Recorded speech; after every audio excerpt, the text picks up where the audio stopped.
Golongan para sufi meyakini sebagaimana disebutkan di dalam kitab Daqaiqul Akhbar. Ada satu kitab judulnya Daqaiqul Akhbar, bahwa alam semesta ini semuanya diciptakan berangkat dari nurnya Nabi Muhammad. Itu keyakinan golongan sufi. Tapi golongan intelektual dari ulama-ulama Islam juga mereka menolak itu. Ya, mereka menolak riwayat itu. Tapi golongan para sufi meyakini itu, bahwa dari cahaya Nabi Muhammad itulah Allah ciptakan segala sesuatu, dan awal penciptaan makhluk adalah nur Nabi Muhammad. Sebagaimana riwayat yang termaktub di dalam kitab Musnaf Abdur Razzaq dari Sayyidina Jabir bin Abdullah, dan ini dijadikan hadis utama yang ada di dalam kitab-kitab mawalid, kitab-kitab maulid Nabi. Hampir semuanya meriwayatkan hadis ini. Itu sumber referensinya dari kitab Musnaf Syekh Abdur Razzaq As-Sun'ani.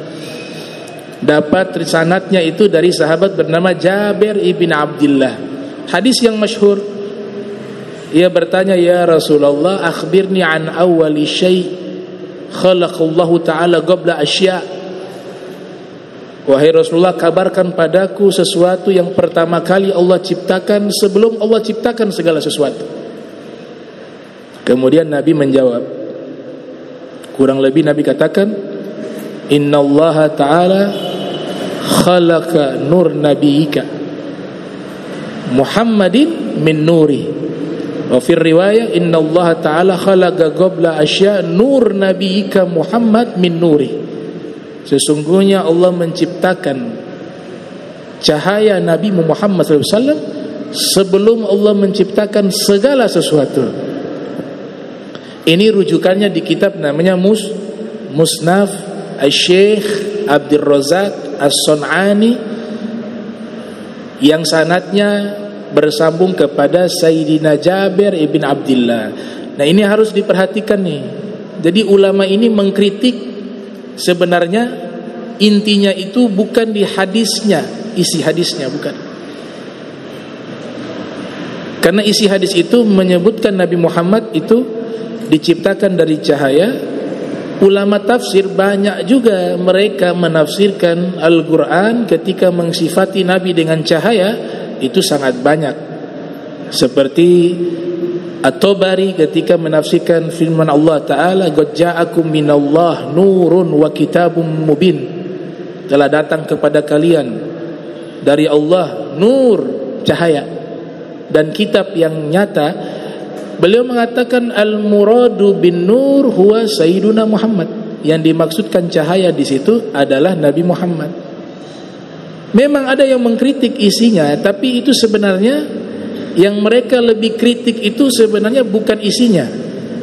Isinya golongan intelektual dari kalangan muhadditsin, mereka mengkritik itu. Tapi yang lebih mereka kritik lagi adalah sanadnya. Karena Syekh Abdur Razzaq As-Sun'ani mendapatkan riwayat ini langsung ke sahabat, yaitu Sayyidina Jabir bin Abdullah, sedangkan masanya sangat jauh. Itu yang dipermasalahkan, yang paling utama itu masalah ittisal as-sanad, bersambungnya sanad. Nah, harus diketahui bahwa ketika sanad tidak bersambung bukan berarti hadis ini adalah hadis palsu. Ada yang namanya majhul di dalam ilmu mustalahul hadis. Apa itu majhul? Periwayatnya tidak diketahui, atau mungkin qasrul sanad. Yang menyusun kitab tersebut, Musnaf Abdur Razzaq ini, meringkas sanad. Jadi karena terlalu panjang, kadang-kadang diringkas an Abdur Razzaq dari Sayyidina Jabir bin Abdullah. Ini orang sudah faham di zaman itu. Oh, Abdur Razzaq tidak mungkin dapat langsung dari sahabat, masanya sangat jauh. Tapi mungkin diringkas, kemungkinan seperti itu. Namanya qasrul sanad. Umumnya hadis sahih itu syaratnya harus ittisalus sanad. Syarat hadis itu sahih yang pertama harus sanadnya bersambung. Nah, ini yang saya katakan masalahnya juga di sini. Kenapa muncul sekelompok ulama yang tidak menerima hadis itu? Salah satu sebabnya masalah ittisal sanad, bersambungnya sanad. Tapi saya secara pribadi meyakini bahwa ini pilihan saya secara pribadi. Saya meyakini bahwa yang pertama kali Allah ciptakan itu, ada yang berpendapat qalam, penanya Allah, qalam yang menulis di Lauhil Mahfuz. Ada yang berpendapat cahaya Nabi Muhammad. Ada beberapa pendapat. Namun kalau saya secara pribadi, yang pertama itu adalah cahaya Nabi Muhammad sallallahu alaihi wasallam. Ya, karena kemuliaan semuanya itu sumbernya dari Rasul. Allah tidak ciptakan ini alam semesta terkecuali apa? Ada makhluk yang namanya jin dan manusia. Tujuannya sebenarnya di situ. Alam semesta sebagai tempat, tapi tujuannya adalah jin dan manusia. Kenapa tujuannya Allah sebenarnya menciptakan jin dan manusia? Karena Allah Ta'ala ingin mereka menjadi hamba yang mengabdi kepada Allah.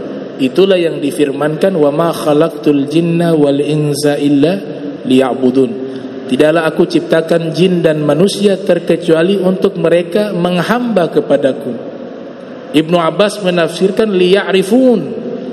Tidaklah aku ciptakan jin dan manusia terkecuali agar mereka mengenal diriku. Ditafsirkan begitu oleh Ibnu Abbas. Berarti tujuannya apa? Ibadah. Di antara seluruh jin dan manusia, satu hamba yang ibadahnya paling terbaik adalah Nabi Muhammad. Maka tujuan sebenarnya Allah ingin menciptakan baginda Nabi Muhammad sallallahu alaihi wasallam. Yang lainnya itu mengambil keberkahannya, mengambil cahayanya dari Rasul Muhammad sallallahu alaihi wasallam.